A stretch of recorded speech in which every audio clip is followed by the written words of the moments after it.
Afternoon, colleague. Good afternoon, colleagues, and welcome to our IWFM webinar this afternoon, closing the strategic asset management knowledge gap in partnership with our colleagues at Amey. I'm Andrew Gladstone Heighton. I'm the interim head of policy and insight here at the IWFM. Um, just in terms of sort of background and credentials, I've worked in and around the policy environment for longer than I care to remember, and was just talking with colleagues on the call around building information management and how we've been talking about it for most of that duration. Really fascinating conversation this afternoon, looking at how workplace and facilities managers can really make a significant difference in maximizing the lifespan and impact of the facilities that we maintain and monitor. Just a couple of housekeeping bits and bobs to get out of the way first. Hopefully you can all hear me. Hello. If not, please let us know by either raising your hand or placing something in the Q&A box. With the Q&A box, which is on the bottom of your screen, just next to the share function, feel free to add any questions as and when they arise into that box there. We have specific little spots throughout our agenda this afternoon to address those questions, but if it's something particularly burning or pertinent, we may refer to it as we go. Should you feel brave, you can always raise your hand, and we can unmute you and get you to contribute in that way as well. At all other times, please, could you just keep your microphones on mute so we avoid crosstalk feedback and all that unpleasantness. So this afternoon, we are taking an hour of your valuable time to talk through strategic asset management. We'll go through a background and overview of the series of documents that are being published and will be published over the next few weeks. We will have a conversation around the various topics of the series of documents because it's such a comprehensive overview. We've had to divide it into five separate pieces. So we'll have a conversation around the theme of strategic considerations in asset information management and how we can get that buy-in from across the business. Very much that sort of how do we get the C-suite to buy into this? How do we get our colleagues to buy into this? And how do we get those stakeholders we work with to buy into this? And then we will have a Q&A for that first theme, followed by the second half of our conversation, looking at asset lifecycle information, the whole information management aspect, which I appreciate is a day's seminar in and of itself. So we'll try and cover that in 20 minutes. Also linking that to golden thread principles from the Building Safety Act and case studies or worked examples, or even lessons learned that the panel will feel free to share. Then we'll have a final Q&A with some closing thoughts about what's one action, apart from downloading the guidance, and we will have slide to assist with that. What one action can attendees take away from today? So with specialist knowledge, we can make a significant difference in overcoming the different methods of data definition, delivery, and assurance, and the shortcomings of traditional asset capture, database creation, and asset information use. Even being aware of the assets that we are responsible for is not an insurmountable task. We're going to use digital technology, will meet relevant data standards and take a whole asset lifecycle information management approach, even sort of touching on aspects of the circular economy, perhaps. And WFMs can really upskill asset teams to deliver better data, better and more timely information, and achieve better outcomes for the built environment. Not only can this increase efficiencies and reduce costs, but also can do all the great stuff around environmental sustainability, your scope 3 example, as well as safeguarding against threats to a business. And that's why we're delighted to say that in partnership with Amey, we've produced this strategic asset management good practice guide in 5 guides, which will be released over the next few weeks. So if I may introduce our lovely panel for this afternoon. I've introduced myself. You're probably getting sick of my voice already. Lord knows I do. Danielle, would you like to introduce yourself, please? Yep, absolutely. Thank you to everyone that's come along so far. My name's Danielle Hayward Nightingale. I work in Amey Complex Facilities as the head of strategic asset management. Been in the built environment since I was 16. So I think that's coming just past 15 years now, which seems like a lifetime. So I've seen the good, the bad, the ugly. What I'm doing in Amey at the moment is a lot around innovation, fit for the future, how we can move asset management in a strategic way and with purpose, and obviously being here collaborating with the IWFM. Very glad to have you collaborating with us. Thank you very much, Danielle. We're also joined by my colleague Chris. Chris, would you like to introduce yourself? Thank you, Andrew. Absolutely. Hello, everyone. Good afternoon. So my name is Chris Jeffers. I work at a global engineering consultancy called Mott MacDonald, and I help lead their facilities management consultancy. I've been in property and FM 29 years and about 18 years as a consultant. And in the context of what we're talking about here, we do quite a lot, particularly in this business, in trying to help our clients with what we'll come on to discuss around strategic asset management. And part of my job is to try and help explain what the practical implications of that are when it comes to day-to-day operations, facilities management, etc. So we're trying to join that up in terms of what AM and FM is, and I'm sure we'll come on to discuss that. And my teams do a lot of that sort of work. And done a lot with IWFM over the years, probably know, and with other organisations. I'm very happy to help with this. Fantastic. Thank you very much. Colleagues, your panel. We will now move on to the sort of first discussion aspect, which, just to remind you, is covering the theme of the first sort of tranche of guidance that we're putting out, which is around the strategic considerations in asset information management, apologies, and how best to get buy-in from across the business. And I think picking up on Chris's point there, I think that's a useful place to start. For someone like me who's an enthusiastic amateur in this sector, what is the difference between asset management and facilities management? I'm just keen to get panel's view on that. Chris, would you like to go first? Because you raised it in your introduction. Absolutely. Yeah, no problem at all. I think if we could all have a clear understanding of this across our sector, then we'd be in a much better place. For me, they are, and it's not my phrase, but a great description is non-identical twins, and I think the challenge we have is that a lot of us working in this world seem to think that they're separate and different somehow. I really don't believe they are. I believe they're very much, two sides of the same coin, as it were, because we have a perception that AM asset management has a strategic connotation, which it absolutely should do, without a doubt, and that facilities management is perhaps a little bit more day-to-day, getting the job done sort of perspective, and that's true. But both, I think, in terms of can be one or the other. So AM can absolutely have a practical application; it has to have value. And I think FM also, of course, as hopefully all of us on this call agree, certainly has a strategic application too. So I think it's helpful to sort of phrase this in terms of not so much what the differences are, but where they very much align and overlap. And that is very much around the understanding, identifying and understanding what the value is of assets to a business, and how the different disciplines that are in, let's say, FM contribute towards that value. We're perhaps, and I hope people won't mind me saying this, but in our industry in FM, perhaps we haven't been as successful as we might want to have been in years past at being able to demonstrate that value. And I hope we're very much more on the front foot now at being able to have those clear discussions with those that need to be aware and persuaded of it, and being able to put our case forward as to the strategic value of FM. So they're very aligned. They're very much in the sort of same place as to the value and the benefit they support organisations with.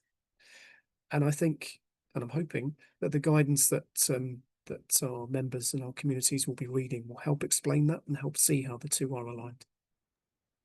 Fantastic. Thank you, Chris. Danielle, from yourself and Amy's point of view,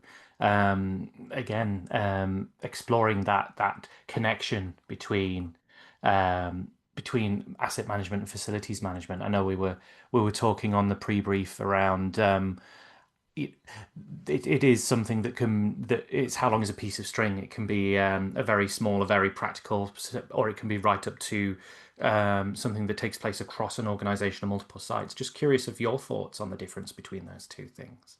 Yeah, absolutely. And I can see, Chris, you stole my non-identical twins thing. That's going to be my absolute intro. And I hope it becomes common phrase. So please, everybody, use it as and when. But I very much agree with what Chris has said. I think between asset management and facilities management, they go hand in hand. Asset management being that absolute foundation of everything. Your building that you're keeping safe and compliant is made up of assets. different types of assets, categories, yes, but ultimately hand in hand. I think we can all say that across our careers, we've seen fabulously maintained assets and terribly maintained assets. Assets that I know Andrew and I were speaking a bit earlier, nobody had an idea about. They're in the back of the cupboard somewhere. So it is very much around, you know, if you want this safe and compliant facility that people can use, the asset management and FM need to go hand in hand and speak to each other and be a part of that same circle. Therefore, the non-identical twins come in. It's two sides of the same coin, as Chris mentioned. Within our world in Amey, we've got, similar to what Chris does, a consultancy that specializes in asset management. Within complex facilities, we've got people on the ground managing these complex, sometimes not so complex, varied buildings across public estates, in the private sector, in justice, defence, across the whole of the industry. But without good and successful asset management, the FMs ultimately struggle because they're trying to maintain and keep peace of a safe, compliant environment where people can be and can work and can come in, come out in a safe and good way. On the back end of that, if the assets aren't maintained by those on the ground, we then fall short on the asset management side of it. So it is about coming together and seeing the value of both sides of the coin, but ultimately understanding that you are that one. Fantastic. And Danielle, you really sort of preempted my next question there, which is around where we've got those large sites. So we were talking about, you know, offenders institutions, large NHS estates, public, even private, where they have facilities spread across multiple sites.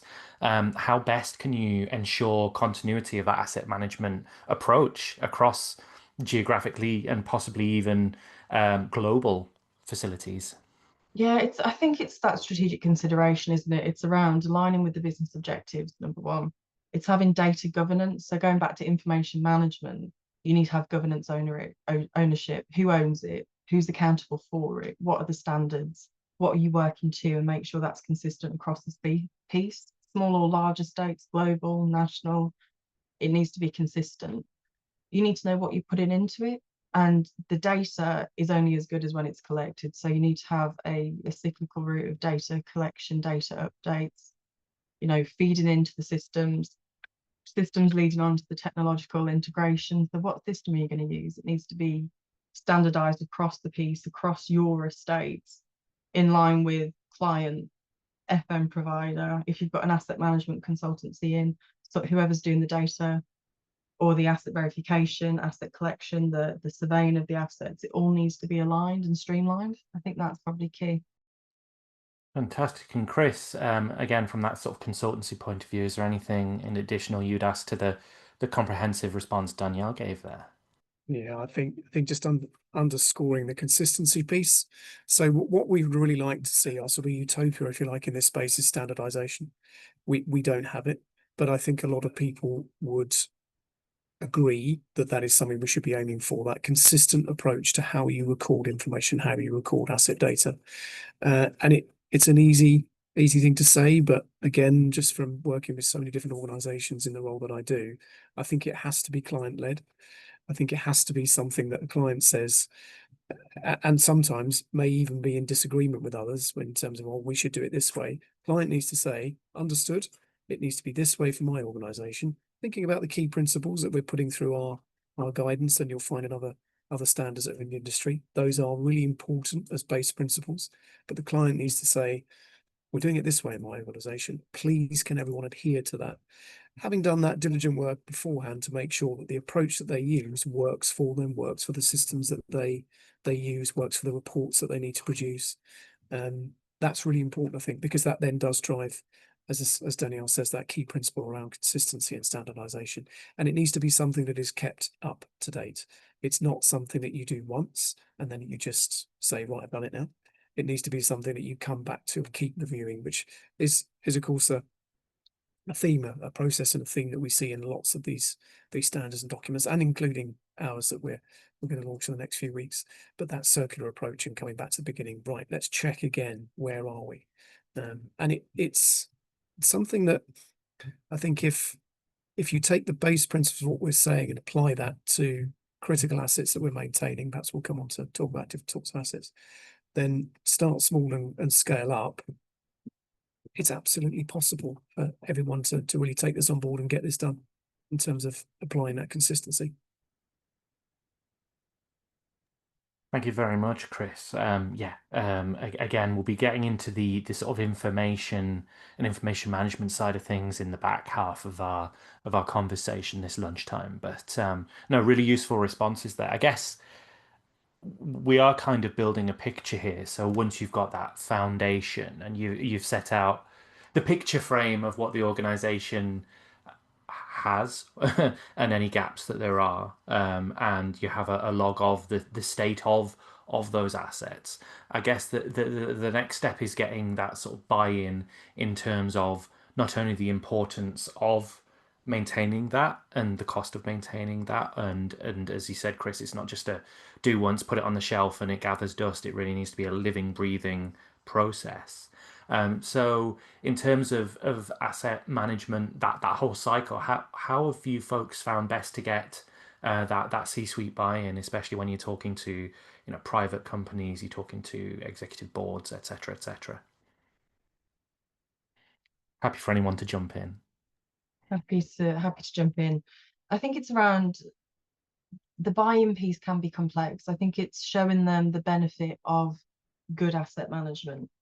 And by doing that, you have cross-functional collaboration, so including stakeholders from ops, even the IT teams to the technology that you're using, finance, the return of investment and maintenance very early in that process. So having the right people around the table and having a really collaborative relationship.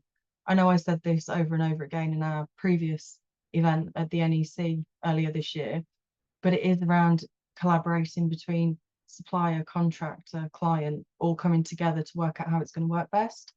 And I also think clear communication. We all like talking around, asset verification, all of our long jargony words. But if we use simple, non-technical language when we're speaking to people that aren't in our world, it really sends that message across. And if we can demonstrate some early quick wins in actually, if you were to go and verify all of your assets, we can set up a PPM from now, and that might well lead into predictive maintenance or, the data side of it, IoT sensors, turning on the BMS again that was turned off 10 years ago because they didn't quite understand it. There's lots of outcomes that come from it. And I think if we could make it around a user-centric design so people can actually use the systems that are put in place. So back to what you said, Andrew, around, it has to come from a client and that standardization piece. It is the dream to have everything standardized, but our clients like to work in certain ways. So we need to flex and adapt to them while also trying to bring standardization across their estate and having scalability and flexibility. So if the estate grows, shrinks, moves, we can move with it. Chris, I'll let you jump in now. Yeah, no, completely agree, Daniel. Absolutely. I think if there's a sort of a message, if you like, or a conversation to be had with C-suite and important stakeholders in this piece, it's well, what happens if you don't do it? So it's the compliance piece. There are certain things that we all know you have to do. I think the trickier area, the more challenging area, is where specialists in our world, so our listeners and people that are in our community will know that, yes, but there's this whole load of other stuff we should be doing too, and we want to do because we recognize the benefits of it. And then it's that persuasive argument to say, this is why I want to do this. And it's that cost element. And if it's possible, it's hard, but if it's possible to try and get away from cost and to actually say there is obviously a value apportion to it, price apportion to doing these things, but the reason we want to do it, the benefits for doing it are A, B, C, D, whatever they might be. And you have to link them, Daniel mentioned earlier before, I think, you have to link them to the sort of core drivers behind what the business is for. So whatever that organization is set up to do, how does the asset management, how does the FM support that and link it back to that argument and the benefits that's coming in there? And we have seen lots of really big themes, notwithstanding safety, obviously, sustainability, environmental, easy words to throw in, I know, but actually they're really useful arguments if we can explain them clearly and succinctly in terms of how they link into how we maintain assets, how we maintain spaces and workplaces, how they benefit the people that are in them. What happens if you don't do them, as I say, that compliance piece. So there are some pretty convincing arguments there. And it needs to be, yes, absolutely, in the language of the organisation that you know, the one's got to make decisions, going to spend the money. There is always that sort of business case approach to it, but it should be there for us to do. We should want to do that to be able to improve how we do things and come back to a consistent way of doing it and a consistent way of reporting the success of what we want to invest in. Thank you very much, both. I think you've set out there a comprehensive range of strategies and reporting methodologies that could be used there to support that senior buy-in. I noticed we're getting questions in, which is fantastic. Just a reminder, colleagues on the call, please use the little Q&A speech bubble function and type them in there. I will use chair's privilege for one more question, and then I'd like to get into these questions from the audience because they are quite meaty, which is brilliant. And again, picking up on towards the tail end of that conversation, we were talking about what's important to the organization and the sort of metrics you can report upon. So let's use that word sustainability. So how can we embed or champion sustainable practice within the asset management cycle? And any, capturing and reporting on this, I guess, is the way we communicate that upwards. Again, just any thoughts on that either of you have would be really interesting. Thank you. Yep, I don't mind. So it's just coming off mute. I don't mind just quickly. I think it's really important, and I'm not in any way trying to dumb this down. I think it's really important that we all have a clear understanding of what sustainable and sustainability means to each organisation, because there are, somewhat strangely, there are different interpretations of that, and it has to be something as well that I think is recognised that has thought leadership in that space. So SMEs in that space, subject matter experts, most organisations will have those. If you don't, then there is a lot of available information out there to support that if you have that as part of your role. But I think it's worth recognising that it is a very, very important underpinning aspect of delivery of workplace and FM, and that there needs to be expert advice in that space to make the case, because that case is absolutely compelling. It is something that we cannot and should not want to get away from. I am aware, I shouldn't be saying who, but I am aware there are several organisations out there that are still paying, shall we say, lip service to it. With a greenwash, yes, we do this, but when you actually get under the skin of it, what does that mean? And there are also other organisations out there that are openly saying, yeah, I understand that, I have other priorities. And I think that's difficult and that's challenging. I'm not sure there's a silver bullet, but I do think that what we're talking about here in terms of the clarity, hopefully, that we're trying to provide with these documents around AMFM and how they underpin those really big ticket items in these organisations. There is information there, key principles there that should help to put together that compelling argument around why sustainable practice, however you want to define that, is so important in our working lives. And it's for WFM function to champion that. But as I say, I think with specialist help. Thank you very much. Danielle, do you want to come in with some thoughts? Yeah, absolutely. I think this is something that is really key in the current day that we're in. So everybody that we meet has got a carbon target that they must hit by a certain date, time, whatever it might be. Some of them have got more time, some of them are 2030. 2030 seems like a lifetime away, but it's 5 years. We're already midway through June of this year. So it's going to come around before people actually realise. Within Amey, we've obviously got consulting and CF. Within consulting, we've got an environmental team which work really closely with us and our people. Within Amey Complex Facilities, we've got the decarbonisation and climate resilience team business. And within that, we've got a product called E60 Plus. With that product, the aim is to go into a building as is, do our surveys, do what needs to be done with the assets. And by monitoring them in partnership with Grid Edge, we can start seeing by, if we were to just turn the temperature down by 2 degrees, you could save X amount pound sign, which is very important to some people in our clients. again, will show the carbon benefit as well, which is important to others within the client. So it kicks out this lovely diagram, very, very clever stuff, where we can put a value on it depending who we're speaking to. So if it is that pound sign that you want to know around efficiencies, we can give you that. If it is the carbon reduction, we can give you that too. So by making all of these adjustments with what you've got now, all you're really paying for is that survey and the program to run. If you want to move into the phase two, we can start looking at certain assets which are costing you more or have the highest carbon load and replace them in a strategic way. So it's not rip everything out and start right now. It's going to be exceptionally expensive for people. But if you start making slow, gradual moves in the right direction by being informed and taking the highest risk parts out first, you start on that journey a lot quicker than you would be if you sit there twiddling your thumbs thinking it's going to cost a lot of money to take everything out and replace it. So it starts being built into that asset life cycle. So we'll identify a high risk asset. Let's say it's got 3 years left of its usable life. You could save 20k if you got rid of it now, or you could use it for 3 years, buy, you know, a greener alternative, and then start the savings then. So I think it depends on the estate, it depends on the client, and it depends how quickly you want to move, but anything's possible really.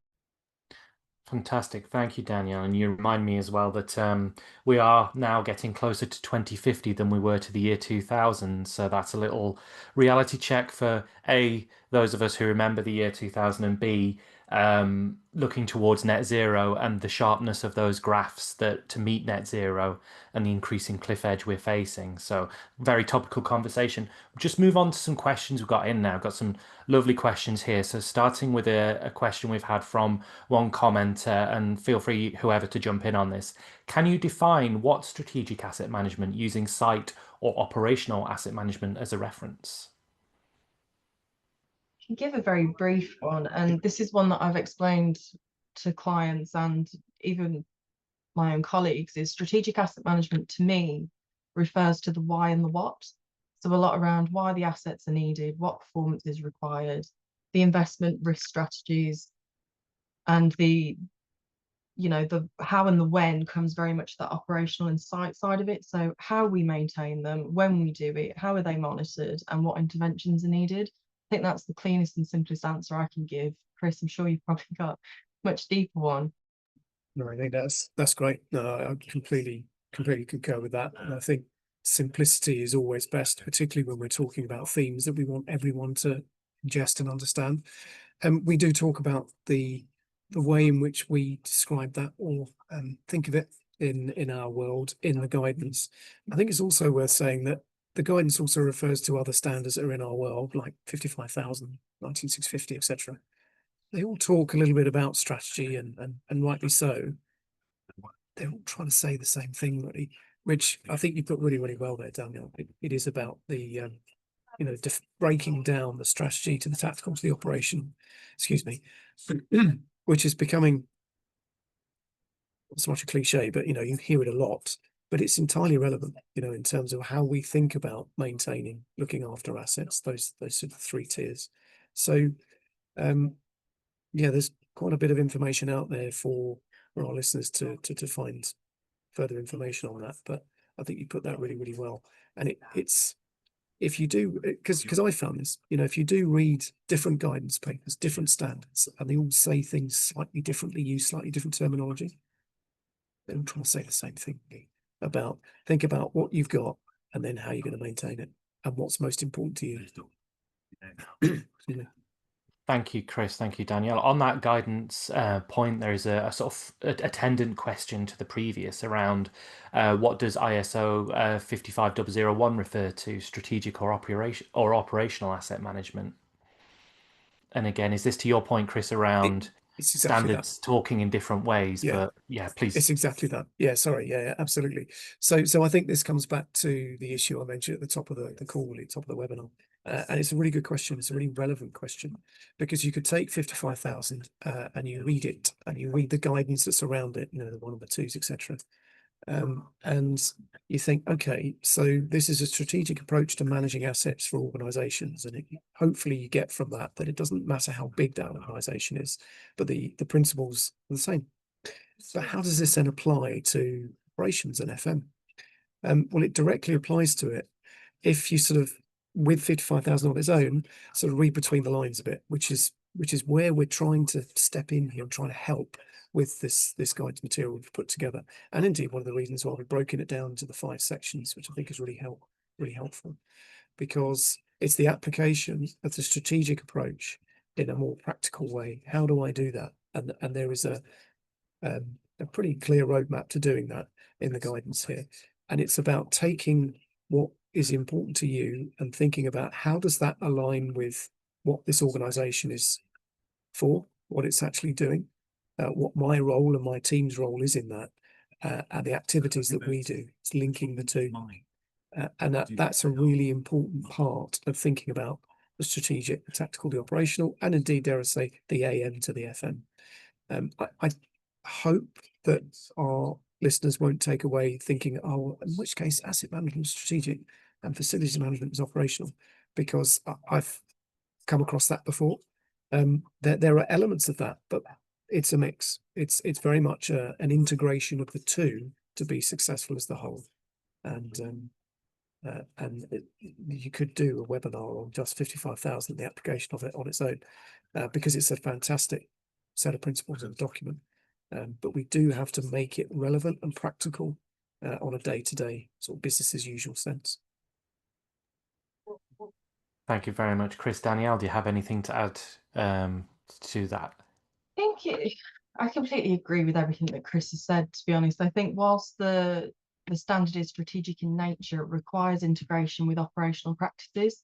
So, maintenance, performance monitoring, life cycle activities with a systematic approach to it. So it does sound very strategic, but it has a lot of implications for the operational side. So yeah, completely agree with what Chris has said there. Fantastic. Thank you. And Danielle, if we just stay with you, there's a question here that links into, you were talking about sort of specific tools that can be used in order to report on an asset or show how efficient or otherwise that asset is. There's a question here from an attendee. The debate we often had is around what constitutes an asset and how far do you go with it. So some assets are obvious, like HVAC units, etc. But do you go to every light fitting, every socket, or do you go to a higher level? And how would you strike the right balance? And I think I appreciate the anxiety here because I've been involved in similar conversations about every light bulb as opposed to the facility as a whole. So interesting your views on that, Danielle. Yeah, I think this is a question we get all of the time. So how far do you go? Do you want, like you said, if you've got 1,000 light bulbs in the hall, are you going to count all of them? Or are you just going to say, actually, there's a light bulb out in there, let's go and fix it? So I think from my point of view, it's the purpose of the asset register. Is it for compliance, maintenance, reporting, financially, everything and above, total cost of ownership? So does tracking this particular asset manage its cost over time? If it's one light bulb, it's £1 or £2. If it's a HVAC system, it gets a lot more expensive. Risk-based approach to it as well. So what's the consequence if it fails? If a light bulb goes out, it doesn't really affect anybody unless it's emergency lighting, and then you need to do a little bit quicker. But again, if a HVAC system goes out, I don't know what the weather's like where everybody is, but it's very hot here today, just west of Birmingham. So if it went out in a glass office during today, everybody would be complaining, it'd be really, really hot, need to get it sorted. The data management burden as well. We've spoken a lot about information management and data. We're having people update data consistently, going out, counting things, making sure what condition they're in, agreeing condition ratings and putting it in. Is that one light bulb going to be worth the time? It's a decision for the client at the end of the day, but I've got my own personal decisions about it, and I'd class it as a room with 8 light fittings. And also the system capability. So can your enterprise asset management system handle that level of granularity? So that there's a lot to answer. It very much depends on the specifics, but I hope I've gone somewhere to helping you answer that. Thank you very much, Danielle. I think that nuance in approach and very much taking it on a risk and importance basis is super important. We'll just move on to the second sort of back half of our webinar now, picking up on that point around getting really granular with it and not only the the recording of asset lifecycle information. And if I can say asset lifecycle correctly by the end of this call, that would be brilliant. But also linking it to the golden thread principles and the attendant BIM, etc., that comes along with that, and case studies. So in moving into that back half, and again, colleagues on the call, please feel free to make a note of any questions you do have in that Q&A box. Chris, what tools have proven useful and effective in recording and reporting asset management information? I think it's a very wide area, because in terms of useful, there are many tools out there that will do this. And I think in this day and age, particularly when we think about where the industry is going at an incredibly rapid pace, in terms of being able to do that. So, for example, using totally different approaches to asset data capture, so cameras and that sort of technology, which I won't spend too much time on now, but I think it's a really interesting area where we now have technology that can map assets within a space, and can translate that information into a system that can then be used to operate and maintain. I think that's saying, again, a bit of a cliche, but that's very much the future, I think, of where that's going. But the technology is here now to be able to do it. But in terms of what tools have been useful, again, strip it down to simplicity, something that captures what is needed for the organization to answer all the questions that will be asked of that asset. So compliance, financial, condition, and that again is a webinar on its own. But it has to sort of tick those boxes in terms of what is needed in it. And I think it's really important that before anyone goes out to capture that information, they think about what is needed from the capture process itself. How will I use this information? What is it for? You may not need everything that's possible. I tend to think that you probably should try and grab as much as you can, because you never know when you might need it. But there's always a cost implication to that. Those costs are coming down in terms of what's possible now. But what's useful is something that helps you do what you need to do to maintain your program of maintenance in terms of whatever that asset is for. And of course, I suppose in my head, I'm thinking more of the hard FM, because I usually do, but we mustn't forget everything that's relevant in this space. So it could be condition of a carpet, could be stains on the carpet, could be something you need to capture in that way. So I'll go back again to a key principle, I think, which is that consistency. Whatever tool you use, you need to think about what's the most important things that I need to capture, and have a consistent way of doing it that works for the systems that you use. And just the last little quick thing, there is a history, hopefully moving forward doesn't happen, but there is a history where, because the information needs to be captured by third parties, that the systems that they use do not always align with the system that the client uses. And we just need to bridge that gap. That just needs to happen.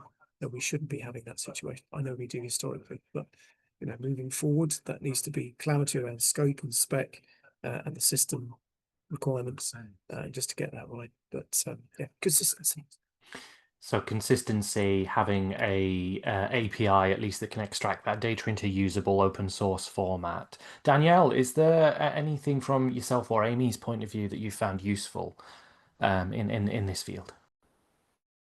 I think having systems that work is one of the hurdles that people need to get over. We're very fortunate to be in a space now where our systems, we call it the technology hub, so it's all in one. A little bit cheesy, but I'll roll with it. They're all interoperable, so they all speak to each other through APIs, and that helps us. We have obviously been in situations where our clients want to use a specific system, and then we will adopt that to allow free movement of data, traceability, accountability of it. So when was it created? When was it changed? Who did it? What time? What date? That traceability of it as well is changing to the asset information. So if a boiler got replaced, we want to update everything along with the warranties and guarantees and the maintenance schedule moving forward. I don't really want to put people off. So any system can be a good system if you use it correctly. So anything that you can do to track your assets and, you know, take part in asset management in the traditional sense is better than not doing it at all. So as Chris mentioned earlier around that compliance piece, what's the risk of not doing it? Prison. Be very straight up, you could end up behind bars. So do it. You know, some systems will cost millions and millions of pounds. If you're not in that situation at the moment, do what you can. So, you know, we all want absolute, you know, completeness of data and systems, and we want them all to speak to each other without us having to do anything, give us pretty pictures and graphs. But you can always build up to that. But I think as long as you're doing something, that's a bonus. Fantastic. Yes. So getting those foundations right and just ensuring it's consistent before we start to get clever with it and come up with all sorts of whizzy diagrams. Fantastic. Thank you. So that's the recording piece in terms of that consistency, that interoperability, that one source of the truth, if you like, with that is accessible to all parties involved. If we can just move on now, talking around how can we embed a culture of continuous improvement in our approach to asset management? And Danielle, do you want to sort of pick up on this, attendant to your previous point? Yeah, absolutely. I think when people start to see the benefit of asset management and asset management done well in terms of efficiencies, reduction of costs, actually making your asset last longer by maintaining it properly, they start to see the benefit and want to be more involved and do the next level, which might be linking back to our sustainability topic a little bit earlier on. Okay, so my assets are working properly, they're being maintained correctly and compliantly, everything's safe, they're lasting longer, but it's got a huge carbon load to it. That's the next step then. So that naturally bakes in that continuous improvement. I think there is a difference between having to improve to meet certain targets, such as, you know, net zero, and actively just like intrinsically wanting to improve. So I think there's a slight difference there, and both means benefits to the organization that improve regardless. So we work with different clients across the board. I think the key fact to it is if you don't improve, you're going to get left behind. Your assets will, you know, start to fall out of scope and out of the current curve in where the market is. So there is a lot to it. I think if you have an executive sponsor as well that will lead that continuous improvement from the top, rather than we quite often find, don't we, FM saying we need to improve this, but it's so slow getting through the chain of command that it just drops into the abyss. So I think there's that, again, collaborative, I keep saying it, but that collaborative approach between execs, FMs on the ground, suppliers, contractors, clients, that's also key to continuous improvement. Just take myself off mute there. Fantastic. I was just scribbling some notes there. Very, very useful. Chris, is there anything, again, from your point of view around that culture of continuous improvement? I think it's, no, I totally agree with what Danielle's saying. And I think actually it's one of the most challenging areas because it's not easy to do that. I think you hit the nail on the head there, Danielle, with if you've got something that's working really well, to really make sure that people know that and they know what the benefits of that good practice, whatever it's been, whether it's investing in a system or doing applying a slightly different process, whatever it might be, the benefits of that and really shouting about it, whatever that situation is, whatever the hospital, what the building is, so the organization is. So I think it's about championing it. It's about having the right voices behind it. So again, as you said about that senior leadership piece, that's so important. But underscoring the reason why it's not just about saving money. If that's what it does, it's not just about say a carbon target. There's always a more holistic reason for doing the right thing in this space. And it's something that, again, I think traditionally we're not, as a sector, we've not always been really good at. And I think we need to be better at shouting louder about the benefits that all the good stuff that we do brings and how it helps people, because it does, and it's essential. And we just perhaps need that sort of PR piece to be a bit louder. Thank you very much, Chris. And just a reminder to colleagues, we are getting more questions in, so please do enter them in that little Q&A box on the side. And picking up on your point, Chris, about the sector shouting about what we do and being boxing smarter in that space. Just a couple of final questions before we move on to the final round of Q&A. And Chris, we'll start with you on this one. So what does best practice look like when disposing of assets in that sustainable manner? And what opportunities exist to adopt circular economy practices for WFMs or to link that sort of social value? Any thoughts you might have on that? Yeah, massive question. And again, that's worthy of a webinar on its own. I think the easy answer is almost unlimited. You know, in terms of being able to demonstrate circular economy and the role of the WFM, this is front and center. We should be championing this in our roles, whether you're responsible for one floor or one building, whether you're responsible for 500 buildings. This should be something that we are, by default, it is just the way we do things. We shouldn't actually be doing things differently. And I've heard a lot of arguments in the last few years as why it's difficult, challenging, getting supply chain on board. It should just be the way we're doing it. There is a lot. Gosh, there's a lot in this space, but in terms of the sort of best practice approach, there is good guidance out there in circular economy. It should be part of your AMFF policy. So very much right at the top of the chain as to the fact that we are going to do this, again, irrespective of size and scale. There needs to be a clear approach as to how you're going to do it and who is involved in doing it, and indeed those targets around how you put people on point to evidence and demonstrate that they are doing it, and of course demonstrating the value of doing it as well as to why this is a good thing to do. There are just so many examples, but particularly both in hard and soft FM, particularly around asset replacement. I think, do we ever actually ask? So let's take asset replacement. Doesn't matter what it is. Say it's something in your plant room that's going to be replaced. Where does it go? What happens to that thing that comes out? How are we demonstrating that there is more of a circular approach to wherever that item is going, and that we are taking some responsibility for it, and then we're not just saying, well, it's someone else's now. You know, in terms of the again, that responsible approach. There's a huge amount to get into there, but it's something that we should definitely be very, very interested in, because coming back to the previous point, there should be, if we do our work and do it digitally enough, there should be a good news story in there. There should be something that we say, look, this is what we're doing. This is how we're benefiting the organisation to really lead the way in this space. We need more of it. Really comprehensive answer. Thank you, Chris. Danielle, I imagine, Amey, across your portfolio, there's quite a few opportunities and best practice of disposing assets in a sustainable manner and linking that to sort of circular economy. Is there anything particular you'd like to speak on around that? I think, you know, what Chris has said is absolutely spot on. It's such a huge topic and there's different ways of doing it, but ultimately, as Chris said, we do it this way. There's no other option to it. We are going to dispose of assets sustainably. That's it. No ways around, no closing your eyes if something comes up that you don't really want to deal with.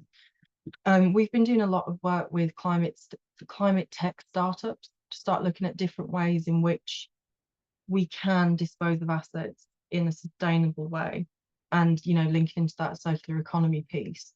So a really great case study, not one of ours, unfortunately, although I wish it was, is food waste.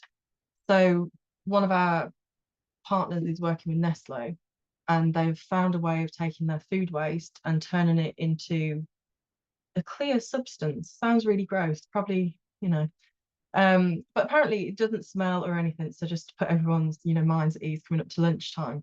And that way it can then be removed without wasting anything and can be turned into fuel.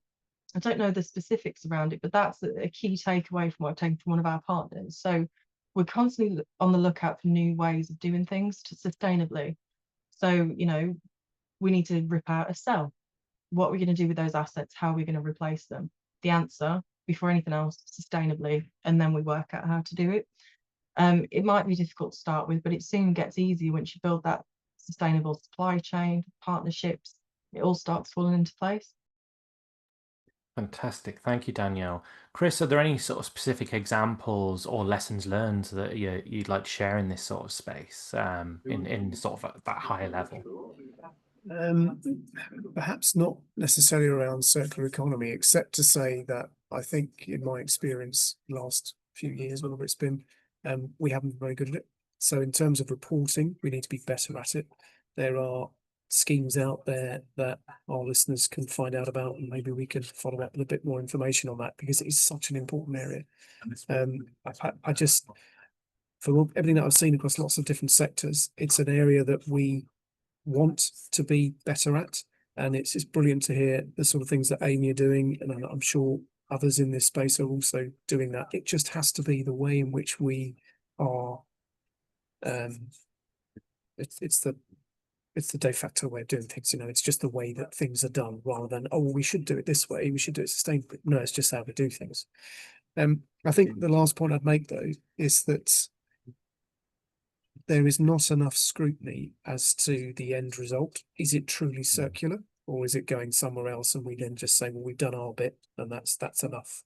I think it does need a little bit more focus and scrutiny as to what circular really means, particularly if you think about the level of waste material that's in our industry, which is huge, and there could be much more done to just be a bit more transparent in that space, I think, and understand how we actually can help. But as Daniel said, put it through the supply chain, make sure that you're checking on that. And I know Amey do a lot of good stuff in that space of going out and checking what their supply chain is doing. We put a lot in procurements, so procurement documents and tenders where we say, oh, we're going to do this and apply to this particular standard, and I'm going to come and check. Does that happen through the life of the contract? You should do. But I would challenge whether that always happens, because we are so busy. And I think it needs to be a lot more front and center as to how we approach that. Yeah, the challenge with social value always, isn't it? The monitoring and ensuring, especially when it's Policing of it. longer Yeah. term objective. Yes. Look, colleagues, thank you so much for answering my questions and talking us through the guidance that's being released. I've got a couple of questions from attendees here that we'll run through, and then I'll come back to you for sort of closing thoughts. So there's a comment here from a colleague. I'm trying to get some asset management set updated or up. Historically, it's been a spreadsheet. I mean, stop me if you've heard that before. We all love a spreadsheet, don't we, folks? Which has been updated sporadically. Are there any free tools to help with this? Because they don't have the budget to manage this. So something that's a little better than a spreadsheet, but it has that sort of cost neutral. Anything you've encountered, either of you, in your work? I've come across a couple, not that we use them, but this was from a previous life, let's say. From memory, Asset Tiger, and there's another one called Snipe IT. I think they're free up to a certain level of assets, so it depends on how many assets you're trying to track, but something's better than nothing in this case. And you're able to define your asset categories, so probably start with your most critical ones. So the ones that if they go wrong, bad things are going to happen, and then go down. So regulated, compliant. I think it might be the Tiger one, comes with an app. So again, that's useful to be able to carry that around, and you should be able to set up alerts on both of them as well for PPM schedules and maintenance requirements. Thank you, Danielle. Yeah, I think again that triage approach, coming back to that, and I hadn't even thought about having an app version of it, making it much more user friendly and able to be used and possibly used more often in that format. Chris, is there anything you'd like to add? I was just going to add to that, in the sense that there are lots of systems out there. I know it sounds simplistic, but you can literally Google it and just find other tools that do it. I think it's always about, what do I want to capture? What level do I want to capture? Why do I need this information? So it sounds boring, but let's make sure we have a consistent approach to doing it, a standard approach to doing it. And who's going to use this information, and what is it for? There's actually nothing wrong with a spreadsheet. So a lot of the work that we do in this space it can be spreadsheet Excel based, then might be used in a system, whatever that system is. It's more about, how do I make sure that I've captured everything I need, which again, it can be Excel based, and then what am I going to use it for? Depends on the scale and complexity, really, of the organization or the buildings, but yeah, there are lots of tools out there. Some of them are free, but they're quite limited in terms of what you want to do with them, but that might work for you, you know. But it's about linking it to, so we've talked a lot about maintenance and talked about the sort of day-to-day and business as usual. But if we're really thinking holistically and thinking about those standards that we mentioned earlier as well, and indeed obviously our guidance that's coming out, there are lots of other activities that we should be thinking about. What is this information for? So if I go out and capture all the assets in the building that I think I need to keep everyone safe and compliant from a maintenance perspective, but I also want to think about life cycle. I also want to think about investment. Also obviously want to think about sustainability reporting. So it's other things that you might need to use it for. I think linking to what Chris just said, and maybe a little bit of a call to action, there are free tools. They are limited because they are free in terms of how many assets you can have. But, you know, if the spreadsheet is the best option, I'd say tomorrow, whenever it may be, get yourself a colleague, if there is one, go around your estate and make a note of all the assets that you can see, what room they're in, what condition they're in, and first just update that spreadsheet. It might take a long time to do it the first time you do it, but then if you map that out against the scheduled maintenance, and you can create alerts in your diary, it's a little bit more man hours, but at least you understand your estate from the view of asset management and the, you know, the condition that it's in right now, and then you can use that as your blank slate to start from to move forward.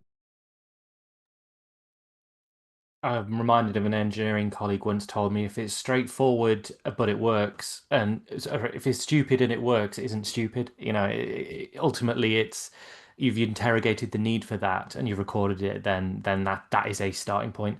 There's a final question here before we just go into sort of the closing thoughts. So kind of on the flip side of the previous commenter's question, what type of software or what software would you suggest to use when creating a strategy on asset management? And again, we've just established Excel is fine as long as you record that in a way that is easily understood by all stakeholders and transferable between them. I'll take the fifth, as it were. It depends. So in terms of what type of software, it doesn't have to be complex. It doesn't have to be expensive. It doesn't have to be license based, but it does have to work for you. So you need to be very clear about, I just said this, sorry, but you need to be very clear about what you need that information for and who else in your organization or could be a third party that you're employing, who is going to use that information and what for. And if you set that out as some of your key principles, then you can start to think about the level of complexity and the level of functionality that you need from a system. But there are lots of choices. It is worth saying that you do want something, I think most are these days, but you do want something that's open source. You don't want something that's closed. So that'll be one of the first things to check if you are talking to others about. So if I want to take this information, can I do anything with it so that it's not sitting with somebody else? And you probably also want to check in this day and age, if again you're using somebody else, where is that information being stored? Is it in the UK? Is it offshore? That's becoming an increasingly important thing to understand. So there's quite a lot to think about. I think we do have guidance on that. So IWFM do have some good guidance on CAFM systems and software systems. But it's a case of thinking just brass tacks, what am I actually going to use this information for, and who's going to use it? And that should be a good start. Fantastic. Thank you, Chris. Danielle, last 30 seconds. Is there anything you'd like to add? I think Chris has covered it off really. What do you need to use it for? That'll then be the basis of your decision in terms of software. I'm ex-consulting and I've seen the strategic asset management plans that we did within Amey Consulting. Incredible, as I'm sure Chris's are, but it's again based on the client's wants and needs and what they're going to use the data for. So it's a very, very wide question that I'm struggling to answer at this point. No, perhaps one for a future webinar, but certainly one takeaway from this webinar is that this is a vast field and we can certainly dive into certain areas in the future. Thank you so much to our panel. Thank you to Chris. Thank you to Danielle. Really interesting conversations. Covered a lot of ground today and addressed those questions. So here is the good practice series. We have a couple of QR codes on there. The series overview, which, as it says, sets out the sort of scope of what's covered, is available now and available to download there. And you can register your interest to receive alerts as and when the guides are released. So that information is there, and we'll be sharing this afterwards. May I have the next slide, please? Just got a couple of announcements before we close. I will close at 1 because I want you folks to have time to go to your next meeting or have some lunch. We have our sustainability survey is currently in field. This is a really good opportunity to link into those conversations around sustainability, around where we are in the sector and what our concerns are. So please do take the survey now. We have another QR code there as well as links on our website. And I believe we have one final slide. In closing, our CPD number there is there. So please make sure you log that as this is part of your ongoing CPD. The final call to action is please do download the guides, register your interest for the series, and keep an eye on our socials for other stuff coming in the future. Thank you very much to our panel. Thank you very much to everyone today, and I will draw the webinar to a close. Thank you.